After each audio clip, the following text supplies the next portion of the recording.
274장 찬송입니다.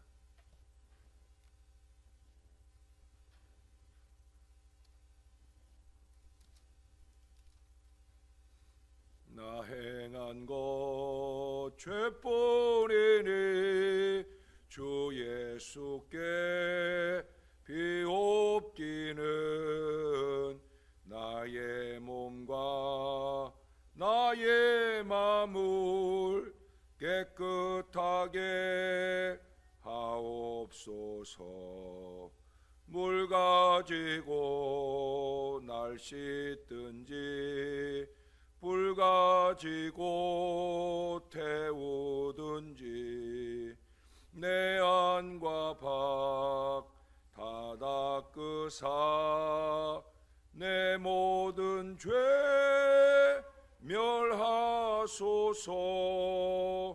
내 어두운 눈 밝히시니 참 기쁘고 고마우나 그보다 더 원하오니 정결한 마음 주옵소서. 물 가지고 날 씻든지 불 가지고 태우든지 내 안과 밖 다 닦으사 내 모든 죄 멸하소서. 정결한 마음 그 속에서 신령한 빛 빛이 오니 이러한 마음 나 얻으면 눈까지도 밝으리라. 물 가지고 날 씻든지 불 가지고 태우든지 내 안과 밖 다 닦으사 내 모든 죄 멸하소서. 못된 행실 다 고치고 악한 생각 다 버려도 주 앞에서 정결타고 자랑치는 못하리라. 물 가지고 날 씻든지 불 가지고 태우든지 내 안과 밖 다 닦으사 내 모든 죄 멸하소서. 아멘. 그 다음 찬송 한 장 더 합니다. 275장 찬송입니다.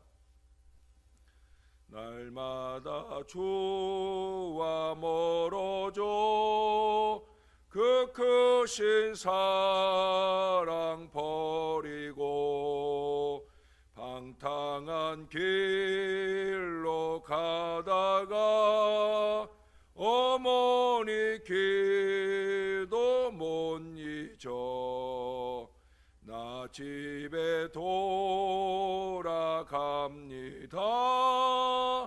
어머니 기도 못 잊어 새 사람 되어 살려고 나 집에 돌아갑니다. 메마른 들과 험한 산 갈 바를 몰라 헤매며 영죽게 된 지경에서 어머니 기도 못 집에 돌아갑니다. 어머니 기도 못 잊어 새 사람 되어 살려고 나 집에 돌아갑니다. 내 죄를 담당하신 주 새 소망 비춰주시니 내 기쁜 정성 다하여 주 이름 찬송하겠네. 나 집에 돌아갑니다. 어머니 기도 못 잊어 새 사람 되어 살려고 나 집에 돌아갑니다. 아멘. 기도하겠습니다. 좋으신 아버지, 언제나 우리가 주님의 집에, 주님의 품에 거하는 일을 참 기쁘게 생각할 수 있는 하나님의 사람들이 되게 하여 주옵소서. 주님이 날 부르시는 그 자리, 내게 은혜를 주실 자리요, 그 자리에서 나의 죄악들이 회개되고 더욱더 정결함으로 살 믿음의 결단이 새로워지는 복된 자리가 늘 될 수 있게 도와 주시옵소서. 무엇보다 우리의 자손들이 우리 어머니의 기도 못 잊고 우리 아버지의 기도 못 잊고 항상 주 앞에 설 수 있는 이 제대로 된 믿음으로 살 수 있게 도와 주옵소서. 우리가 하나님 앞에 어떻게 사느냐 하는 것이 우리 자식들이 하나님 앞에 살게 되는 미래가 결정되는 걸 잊지 말게 도와주시고 더 정신 바짝 차리고 예배하고 헌신하며 주를 기쁘게 할 수 있는 하나님의 사람들 될 수 있도록 은혜를 더하여 주시옵소서. 감사합니다. 예수님 이름으로 기도합니다. 아멘. 계속해서 에스겔서 16장 말씀, 오늘은 44절부터 보겠습니다. 44절에서 52절까지의 말씀입니다. 말하는 자마다 내게 대하여 속담을 말하기를 어머니가 그러하면은 딸도 그러하다 하리라. 너는 그 남편과 자녀를 싫어한 어머니의 딸이요, 너는 그 남편과 자녀를 싫어한 형의 동생이로다. 내 어머니는 햇사람이요 내 아버지는 아모리 사람이며 내 형은 그 딸들과 함께 내 왼쪽에 거주하는 사마리아요, 내 아우는 그 딸들과 함께 내 오른쪽에 거주하는 소돔이라. 네가 그들의 행위대로만 행하지 아니하며 그 가증한 대로만 행하지 아니하고 그것을 적게 여겨서 내 모든 행위가 그보다 더욱 부패하였도다. 주 여호와의 말씀이니라.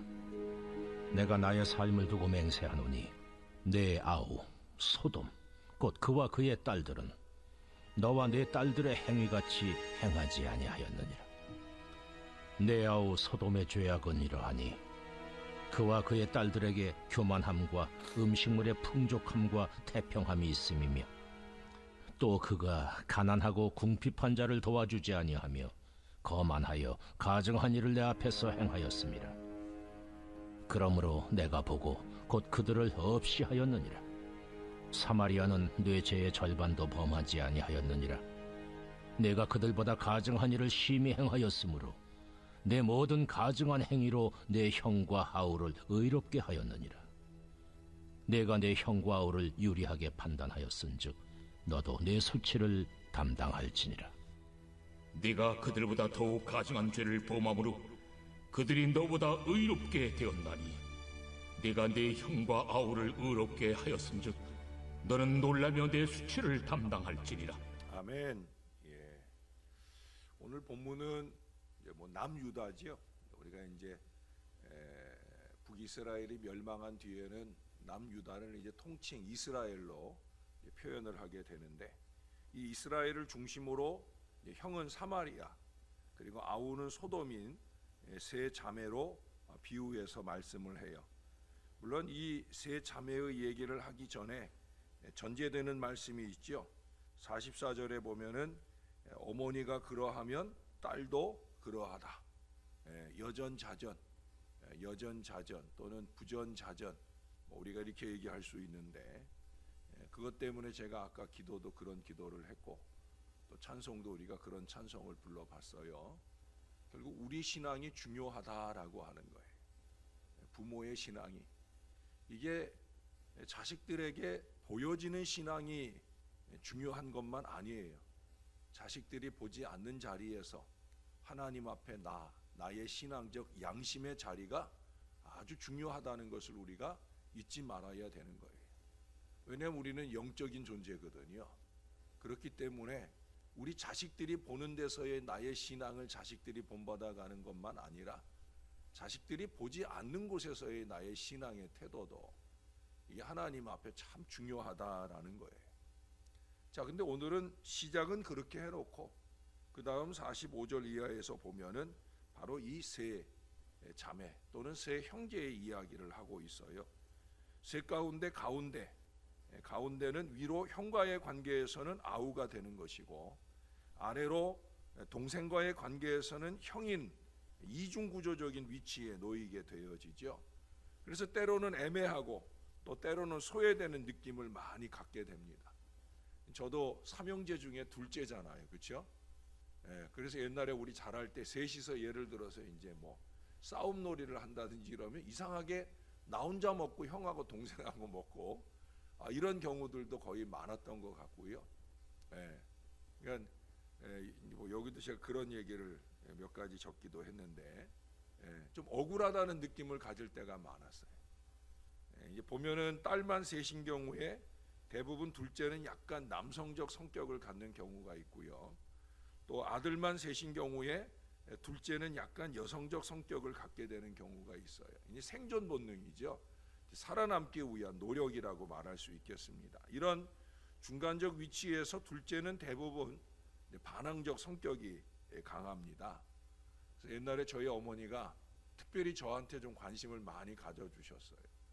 근데 그거는 이제 아무래도 이제 형한테 치이고 동생한테 치이고, 그래서 제가 억울하게 삐뚤어 자랄까봐 그런 경향이 있었던 것 같아요. 왜냐하면 이제 형하고 싸우면 동생이 건방지게 형한테 대든다고 그러고, 또 동생하고 싸우면 형이 돼가지고 동생한테 양보도 못한다고 그러고, 얼마나 억울해요, 그렇죠?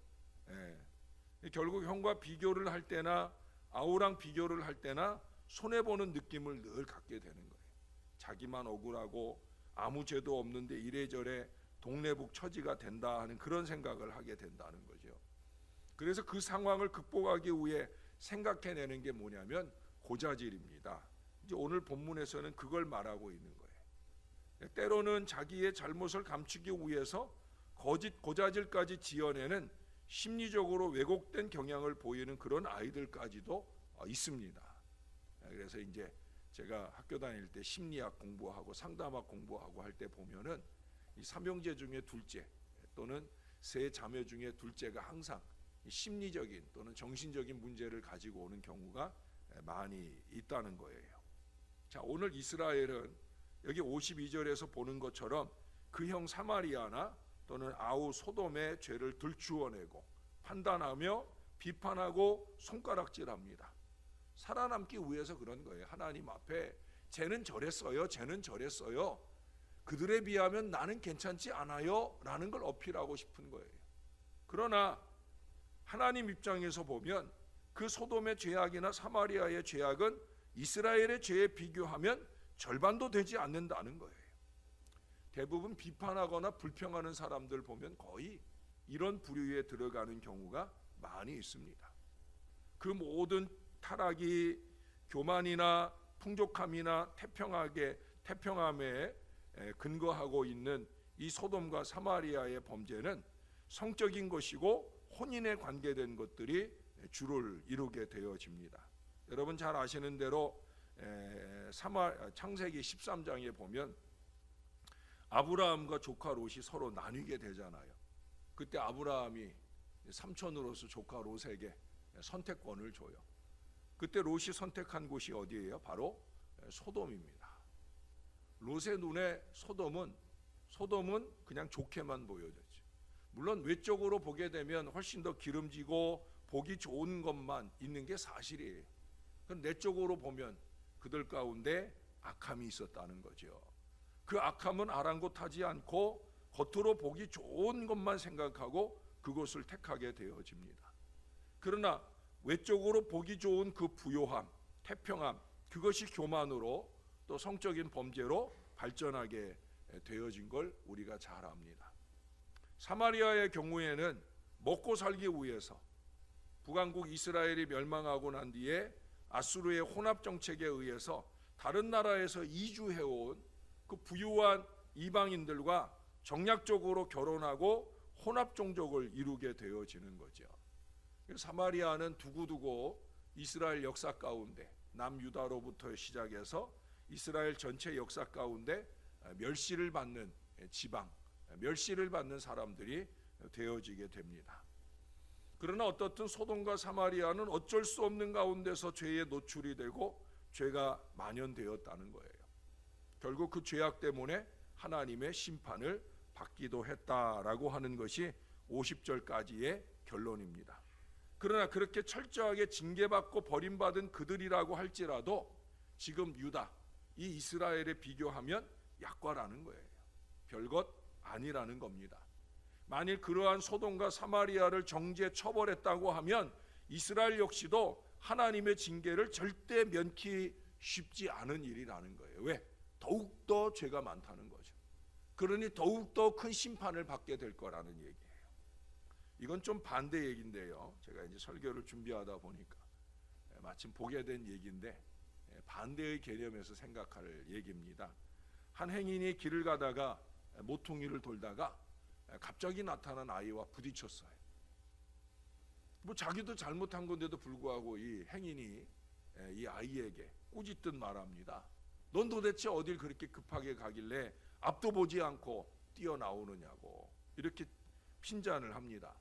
그랬더니 아이가 웃으면서 집에요 라고 얘기를 해요. 그러니까 이 어른이 깜짝 놀라서 아니 왜 집에 무슨 일이 있느냐라고 물었어요. 그랬더니 아이가 하는 말이 그게 아니라 빨리 가야 엄마가 제 볼기를 때리시거든요 그러는 거예요. 그러니까 이 어른이 생각할 때 어리둥절한 마음이 들겠죠. 왜? 아니 그럼 넌 엄마한테 볼기 맞기 위해서 그렇게 서둘러 가는 거냐? 맞는 게 좋아? 라고 얘기를 해요. 그랬더니 아니요, 맞는 게 왜 좋아요? 그런 건 아니지만 만일 아빠가 나보다 먼저 집에 돌아오시면 아빠가 때리시거든요 라고 얘기를 하는 거예요. 맞는 입장에서 덜 아픈 매를 맞는 게 더 낫다는 거죠. 그래서 택한 게 엄마예요. 예? 근데 그건 때리는 입장에서는 반대일 수 있다는 거죠. 그렇죠? 여러분들도 자식들이 여럿 있을 때 키워보면 예? 더 많은 죄를 저지른 사람을 비교의 대상으로 삼을 때 죄악을 덜 저지른 사람, 잘못을 더 저지른 사람은 상대적으로 의롭게 여겨지기도 합니다. 물론 하나님 입장에서 보면 사실 도토리 키재기인데 그래도 저놈보다는 이놈이 더 나쁜 놈이면 이놈에 비교할 때 저놈은 조금 그래도 낫지라는 생각이 든다는 거예요. 그게 51절 52절 하반절마다 반복하는 얘기죠. 내가 그들보다 더욱 가증한 죄를 범함으로 그들이 너보다 의롭게 되었나니 내가 내 형과 아우를 의롭게 하였은즉 너는 놀라며 내 수치를 담당할지니라. 이스라엘 입장에서는 사마리아의 죄를 들춰내고 소돔의 죄를 들춰내면 자기는 좀 의롭게 여길 줄 알았는데 아니라는 거예요. 사마리아나 소돔에 비하면 너는 더 나쁜 놈이다. 오히려 너 때문에 그들은 더 의롭게 보인다. 그런 얘기를 지금 하고 있는 거예요. 그런 주제에 오히려 소돔이나 사마리아를 정죄하려고 하고 있으니 이게 얼마나 한심하겠어요. 대부분의 많은 사람들은 자기의 삶의 형태를 따라 비판적 기준을 갖게 됩니다. 그건 자기 기준일 뿐이에요. 예? 그건 자기 기준이지 하나님은 어떻게 생각하시느냐? 이 기준에는 전혀 맞지 않거든요. 내 판단보다 더 중요한 것은 하나님의 판단, 하나님의 비판입니다. 내 셈법보다 더 중요한 것은 하나님의 셈법이에요. 제가 이런 좋은 글을 읽었어요. 한번 잘 들어보세요. 내가 내 주머니에 지폐를 세는 동안 하나님은 내가 짊어졌던 십자가를 세신다. 내가 이익을 셀 때 하나님은 내가 이웃을 위해 감수했던 손실을 세신다. 내가 졸업장, 상장, 박수를 꼽고 있을 때 하나님은 사랑하기 때문에 인내해야 했던 나의 상처를 꼽고 계신다. 내가 무덤과 함께 사라질 허무한 성취를 셀 때 하나님은 골방의 기도와 진실의 눈물을 세신다. 내가 욕심의 잔고를 셀 때 하나님은 나의 감사를 세신다. 우리가 얼마나 하나님의 셈법과 다른 셈을 하느라고 정신이 없는지를 잘 돌아보게 해주는 얘기라 생각이 듭니다. 사랑하는 여러분, 우리는 어리석은 내 기준으로 다른 사람을 판단하고 비판할 것이 아니라 하나님께서 나를 어떻게 판단하실까 하는 것이 더 중요하다는 거예요. 겸손하게 그들보다 못한 나를 인정하고 잠자코 하나님 앞에서 더욱더 나 자신을 돌아볼 수 있어야 합니다. 여러분 잊지 마세요. 언제나 중요한 것은 하나님 앞에 나 자신이에요. 이게 상대평가도 아니고요, 비교평가는 더더욱도 아니에요. 하나님은 그저 나를 절대평가로 보신다 하는 것을 기억하고 내 모습 이대로 주께 서서 더 정결함으로 하나님을 기쁘시게 할 노력이 필요하다는 거예요. 한 번의 예배를 드릴 때마다, 한 번의 기도를 드릴 때마다, 한 번의 헌신을 이어갈 때마다 뭐 쟤보다 내가 더하다 못하다 이거 생각할 거 없어요. 하나님 앞에 내가 더 보기 좋은 모습으로 주를 더 기쁘시게 할 이 간절함을 가지고 노력하는 저와 여러분들의 신앙이 될 수 있기를 우리의 구주 되시는 예수님의 이름으로 간절히 축원합니다. 하나님 고맙습니다. 이 아침에도 부족한 저희들 불러주시고 고난주간 이어졌던 새벽제단을 연이어 주님 앞에 매달릴 수 있도록, 주 앞에 깨어날 수 있도록 인도해 주신 것 감사합니다. 잠자는 이들보다는 우리가 귀한 모습이겠사오나 또한 우리들 모습도 하나님 앞에 더 귀해지기를 소원하는 겸손하고 간절한 마음으로 늘 준비될 수 있게 도와 주시옵소서. 나보다 못한 이들을 돌아보면서 그들을 핀잔하거나 비판할 어리석음으로 가지 않게 도와주시고, 하나님 앞에 나는 잘 살고 있는가, 인간적인 셈법, 세상적인 셈법으로 사는 것이 아니라 하나님의 셈법으로 살 수 있는 믿음의 지혜가, 믿음의 순전함이 저와 이 모든 자녀들에게 있게 하여 주옵소서. 언제나 우리에게 선명한 기준을 보여주시는 하나님의 말씀을 잘 상고하게 도와주시고, 말씀이 가르쳐 주시는 바를 따라 신실하게 살아가는 하나님의 사람들이 늘 될 수 있게 도와 주옵소서. 4월을 시작하고 첫 번째 주간을 맞이합니다. 이제 부활의 감격을 가지고 세상에서 살아갈 때 부활을 생각만 해도 이렇게 좋거든, 내 주님 배울 때 얼마나 더 좋을까 생각하면서 언제나 기쁘게, 언제나 활기차게 잘 살아낼 수 있도록 도와 주시옵소서. 언제나 주님이 나의 하나님이신 것, 이것이 든든한 마음이 되게 하셔서 크고 작은 육신의 질병 고통으로 신음하는 모든 주의 자녀들이 새 힘을 얻게 하시고 능력과 회복의 역사를 향해 힘찬 발걸음을 이어가도록 주님이 꼭 동행하여 주시옵소서. 감사드립니다. 예수님 이름으로 기도합니다. 아멘.